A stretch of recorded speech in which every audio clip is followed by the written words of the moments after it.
కూకట్పల్లి పిఎస్లో పూర్తి డీటెయిల్స్ అందించడానికి మా కరెస్పాండెంట్ అమర్ లైవ్లో సిద్ధంగా ఉన్నారు. అమర్, ఇది చాలా ఘోరమైన ఘటన. ఒకటి 10వ తరగతి అబ్బాయి హత్య చేయడం ఏంటి, ఎక్కడికి వెళ్ళిపోతోంది అనేది మరొక ప్రశ్న. ఈ అంశంలో ఏం జరిగింది, ఎవరి అబ్బాయి వివరాలు చెప్పకూడదు, మైనర్ కాబట్టి, బట్ స్టిల్ ఎవరు ఏంటి అనే వివరాలు పోలీసులు ఎలా చెప్తున్నారు? ఈ కేసు ఊహించని పరిణామం అని చెప్పుకోవచ్చు. మొదటి నుంచి కూడా ఇంటిలో ఉన్నటువంటి ఏదైతే అపార్ట్మెంట్లో ఉన్నటువంటి భవనంలో ఉన్నటువంటి అందరినీ కూడా పోలీసులు ముందస్తుగా తనిఖీలు నిర్వహించారు. ఆ తర్వాత వాళ్ళని విచారించారు. అయినా కూడా వాళ్ళకు ఈ కేసులో ఎవరు కూడా అక్యూజ్డ్ దొరకకపోవడంతో ఇటు పేరెంట్స్ అయినటువంటి రేణుకా కృష్ణ దంపతులను కూడా మరోసారి కుక్కట్పల్లి పోలీస్ స్టేషన్కి తీసుకొచ్చి ఇవాళ కూడా విచారణ జరుపుతున్నారు. అయితే 10వ తరగతి అబ్బాయి ఎలా హత్య చేయగలిగాడు అనేది ప్రస్తుతం ఇందులో క్వశ్చన్ మార్క్ అని చెప్పవచ్చు. ప్రస్తుతం కుక్కట్పల్లి పోలీస్ స్టేషన్లో ఒకవైపు విచారణ కూడా కొనసాగుతుందని చెప్పుకోవచ్చు. తల్లిదండ్రులు రేణుకా కృష్ణ ఇద్దరిని కూడా తీసుకొచ్చి విచారణ జరుపుతున్నారు. మొదటి నుంచి కూడా అంటే ఇప్పటివరకు హత్య జరిగి 5 రోజులు కావస్తుంది. అసలు ఆ అబ్బాయి ఎందుకు హత్య చేయవలసి వచ్చిందన్న కోణంలో పోలీసులు ఇప్పుడు 10వ తరగతి అబ్బాయిని విచారిస్తున్నటువంటి పరిస్థితి నెలకొంది. నిందితులు అదుపులోకి తీసుకున్నారు. సహస్ర ఇంటి పక్కన ఉన్నటువంటి బిల్డింగ్ లోనే ఆ అబ్బాయి తెలిసిన వాళ్ళ ఒకళ్ళకొకళ్ళు పరిచయస్తులా? ప్రస్తుతానికి అయితే మనకంతున్న సమాచారం మేరకి మాత్రం వీరికి ఏదైతే హత్య కాబడ్డ వాళ్ళకి హత్య చేసిన అబ్బాయికి సంబంధించి ఎవరి పేరెంట్స్ కూడా సంబంధం లేనట్టుగా తెలుస్తుంది. మరి కాసేపట్లోనే కుక్కట్పల్లి పోలీస్ స్టేషన్కి అయితే తీసుకురానున్నారు. మొత్తం పోలీసులు మొత్తం కూడా ఈ కేసు మొదటి నుంచి కూడా లోతైన విచారణ జరిపారు. ఉన్నటువంటి భవనంలో ఉన్నటువంటి 4 కుటుంబాలను ఒక బీహార్ వ్యక్తిని మీద కూడా అనుమానాలు అయితే వచ్చాయి.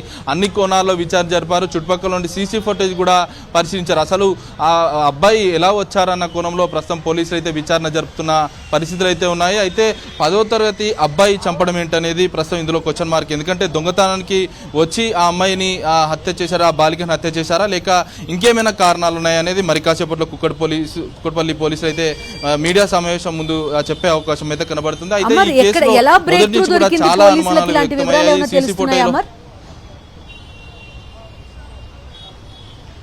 ప్రస్తుతానికైతే ఆ అబ్బాయి వెళ్తున్నటువంటి ఒక ఫుటేజ్కి సంబంధించి ఆ సీసీ ఫుటేజ్ని కూడా పోలీసులు పరిశీలించారు. ఆ సీసీ ఫుటేజ్ ఆధారంగానే ఆ 10వ తరగతి అబ్బాయిని అయితే అదుపులోకి తీసుకున్నారు. మైనర్ కావడంతో ఆ అబ్బాయికి సంబంధించిన వివరాలు కూడా మనకు తెలపట్లేదని చెప్పుకోవచ్చు. ఎందుకంటే ఆ మైనర్ కావడం, ఇటు అబ్బాయి కేసుకు సంబంధించి అసలు ఎందుకు ఆ బాలిక సహస్రీ పైన అన్నిసార్లు కత్తిపోట్లు పొడవలసి వచ్చింది. దొంగతనానికి వచ్చిన వ్యక్తి దొంగతనం చేసుకొని వెళ్ళాలి, కానీ ఎందుకు అంటే దొంగతనం చేసే క్రమంలో బాలిక అడ్డగించే ప్రయత్నం చేసిందా, లేక ఇంకేమైనా జరిగిందా అన్న కోణంలో ప్రస్తుతం అయితే పోలీసులు అయితే లోతైన విచారణ ప్రస్తుతం అతన్ని అదుపులోకి తీసుకుని అయితే విచారణ అయితే జరుపుతున్న పరిస్థితులు అయితే ఉన్నాయి. రైట్, పూర్తి ఇంకా ఎవరైనా అనుమానితులు లాంటి వాళ్ళు కనిపిస్తున్నారా? అంటే సీసీ ఫుటేజ్ ఒక రీజన్గా చెప్తున్నారు. చుట్టుపక్కల వాళ్ళు అంతా ఏం చెప్తున్నారు అంటే, యూజువల్లీ ఇంటి చుట్టుపక్కల పిల్లలంటే కలిసి ఆడుకునే వాళ్ళు, ఇలాంటి ఒక నేపథ్యం ఉంటుంది. స్కూల్ బుల్లింగ్ కానీ లేకపోతే ఇలాంటి ఘటనలు కూడా ఈ మధ్య కాలంలో మనం చూస్తున్నాం. అలాంటి రీజన్స్ ఏమన్నా ఉండే అవకాశం ఉందా సహస్ర విషయంలో? అంటే ఏం చెప్తారా మరి? 100%. ఎందుకంటే చుట్టుపక్కల ఒక కాలనీకి చెందిన వాళ్ళు మాత్రం తప్పనిసరిగా ఒకే దగ్గర ఆడుకుంటారు. కానీ ఈ అమ్మాయి మాత్రం ఏదైతే ఉన్నటువంటి ఆమె స్కూలు వేరే దగ్గర, ఆమె ఉండేది కూడా వేరే దగ్గర, హాలిడేస్ ఉన్న నేపథ్యంలోనే ఆ బాలికను తీసుకొచ్చారు. తీసుకొచ్చిన క్రమంలోనే వాళ్ళు పేరెంట్స్ ఏదైతే స్కూల్కి వెళ్ళారు, పనికి వెళ్ళిన క్రమంలోనే ఎవరు లేని సమయంలోనే లోపల దొంగతనం చేసే ప్రయత్నానికి బాలుడైతే యత్నించినట్లుగా తెలుస్తుంది. అయితే యత్నించిన క్రమంలోనే అమ్మాయి అడ్డగించింది. ఆ బాలిక అడ్డగించిన తర్వాత ఆమె పైన అతని దగ్గర ఉన్నటువంటి బాలుడి దగ్గర ఉన్నటువంటి కత్తితో పొడిచినట్లుగా తెలుస్తుంది. ఇవన్నీ కూడా అఫీషియల్గా మరి కాసేపట్లో కుక్కట్పల్లి పోలీసులు అయితే మీడియా ముఖంగా చెప్పే అవకాశం అయితే మనకు స్పష్టంగా కనబడుతున్నాయి. సో అమర్, ఇది షాకింగ్ వార్త కాబట్టి మనం కొంత ఎక్కువసేపు మాట్లాడడం జరుగుతుంది. అంటే ఈ వీళ్ళ పేరెంట్స్ ఎవరైతే నిందితుడు ఉన్నాడో అతని పేరెంట్స్ నేపథ్యం ఏంటి, అక్కడే ఒక చిన్న మధ్యతరగతి కాలనీలా కనిపిస్తుంది ఆ చుట్టుపక్కల వాతావరణం ఇదంతా కూడా. వాళ్ళ నేపథ్యం ఏంటి, అన్అటెండెడ్గా అబ్బాయిని ఏమైనా వదిలేశారా, అతను ఎలా ఉండేవాడు, ఇట్లాంటి వివరాలు ఏమైనా తెలుస్తున్నాడా అమర్?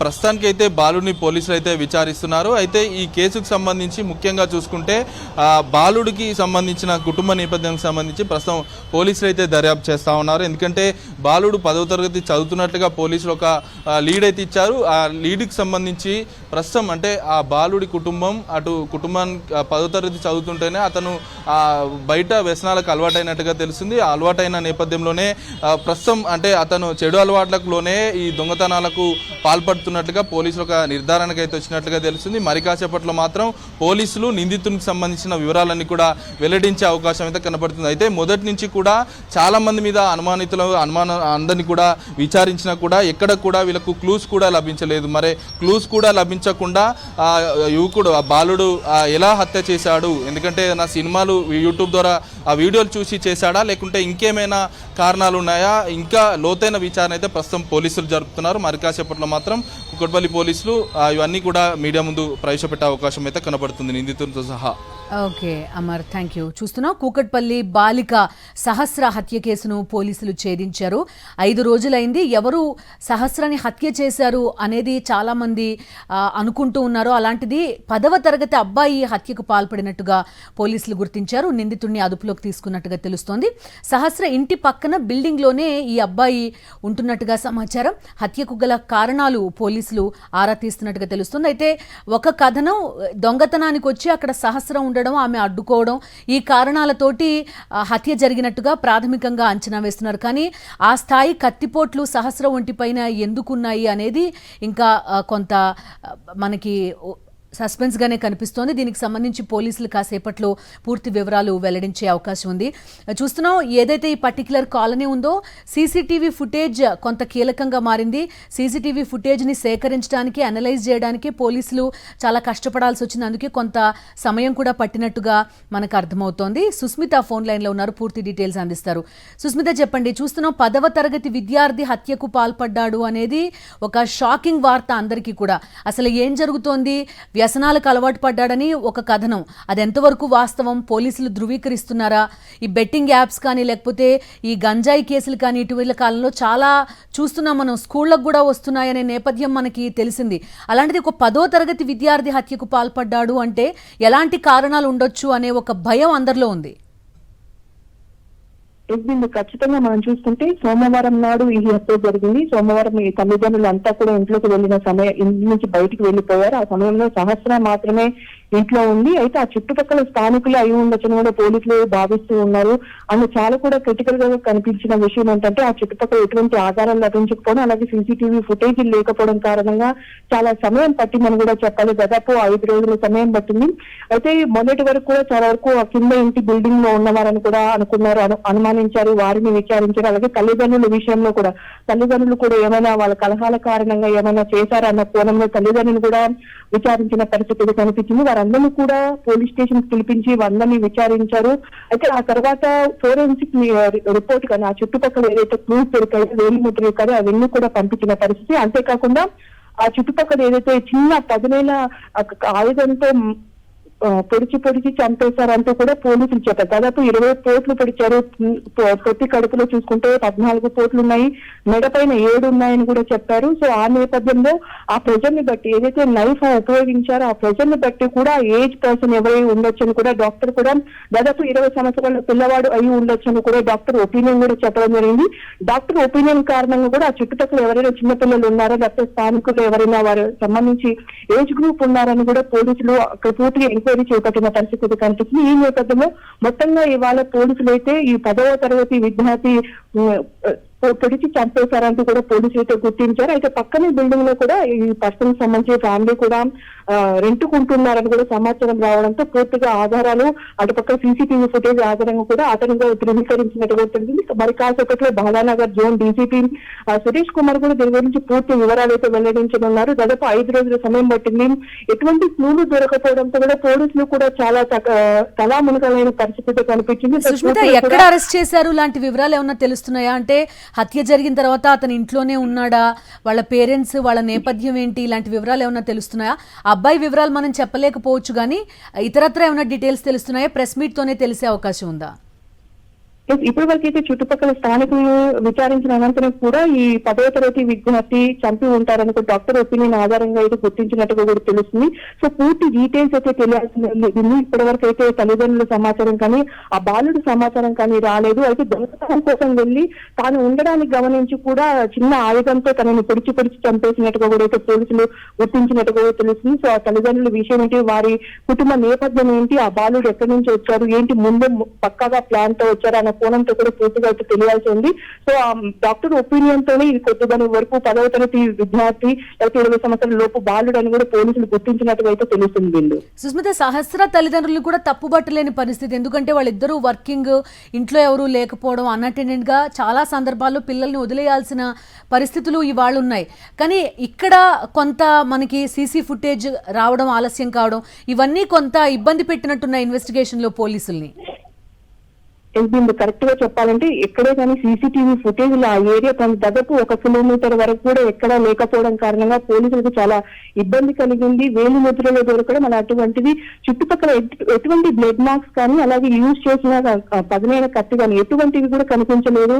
ఆ వేలు ముద్రలతోనే పూర్తిగా కూడా హ్యూమన్ ఇంటెలిజెన్స్ తో కూడా పోలీసులు ముందుకు వెళ్లారు. ఆ చుట్టుపక్కల ప్రతి ఇంటికి వెళ్లి ఎంక్వైరీ చేసిన పరిస్థితులు కనిపిస్తుంది. ఆ బిల్డింగ్ కానీ ఆ చుట్టుపక్కల బిల్డింగ్ లో కూడా అందరికీ ఎంక్వైరీ చేశారు. ఏమైనా పక్క బిల్డింగ్ నుంచి లోపలికి వచ్చే అవకాశం ఉన్నాయి. ఎందుకంటే ఓనర్ కూడా బయటి వాళ్ళని లోపలికి ఎవరిని అనుమతించారని కూడా చెప్తూ ఉన్నారు. ఇక శని ఆదివారాల్లో కూడా తల్లిదండ్రులు ఇంట్లోనే ఉంటారు కాబట్టి సోమవారం ఎవరు ఉండరు అనే కోణంలో కూడా ఆ బాలుడు వెళ్ళినట్టుగా కూడా తెలుస్తుంది.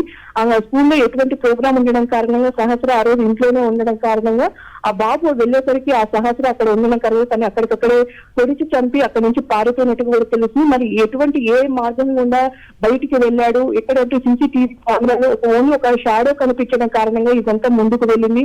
ఆ షాడో ఎవరిది, అంతేకాకుండా ఆ చుట్టుపక్కల స్థానికులను విచారించడం. సో పూర్తిగా ఇన్ని ఇన్వెస్టిగేషన్స్ అనంతరం కూడా ఒక బాలుడు చంపాడని కూడా పోలీసులు అయితే ధృవీకరించారు.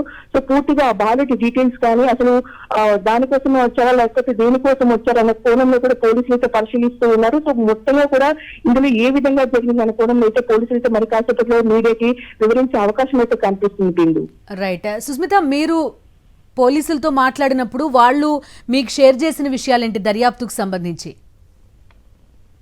పూర్తిగా మొదటి నుంచి కూడా అంటే సోమవారం నాడు ఎప్పుడైతే హత్య జరిగిందో ఆ సమయం నుంచి కూడా పోలీసులు అయితే మేము సీసీటీవీ ఫుటేజ్ నేను పరిశీలిస్తున్నాం. దాదాపు 100కు పైగా కూడా ట్రై చేస్తున్నాం. ఇక్కడెక్కడ సీసీటీవీ కెమెరాలు లేకపోవడం కారణంగా మాకు చాలా ఇబ్బంది తలెత్తుతూ ఉంది.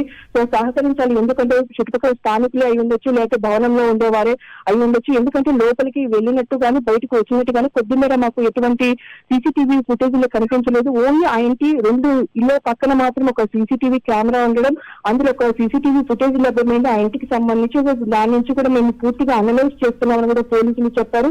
సో భవనంలో ఉండే వాళ్ళు లేకపోతే చుట్టుపక్కల స్థానికులు ఉండొచ్చు, ఎందుకంటే ఆ కుటుంబ నేపథ్యం కానీ ఆ తల్లిదండ్రులు ఉండరు అనే కోణంలో వారందరికీ తెలిసిన వాళ్ళే వెళ్లి చేసి ఉండొచ్చని కూడా పోలీసులు చెప్పారు.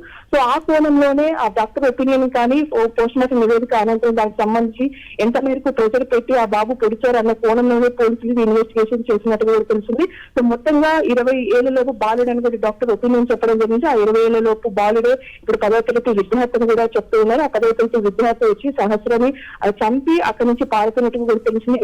అక్కడి నుంచి పోయినట్టుగా కూడా ఎటువంటి కంప్లైంట్ చేయకపోవడంతో వెంటనే అక్కడ చంపేసి బయటికి వెళ్ళినట్టుగా కూడా పోలీసులు అయితే గుర్తించారు. సో పూర్తి విషయాలు అయితే తెలియాల్సి ఉంది. పేదవాడి పక్షాన నిలబడతాం, ప్రజా గొంతుకై నినదిస్తాం. వాయిస్ ఆఫ్ వాయిస్లెస్, తెలుగువారి మనస్సాక్షి, సాక్షి టీవీ. సాక్షి టీవీ ప్రసారాల కోసం మీ స్థానిక కేబుల్ ఆపరేటర్ను వెంటనే సంప్రదించండి.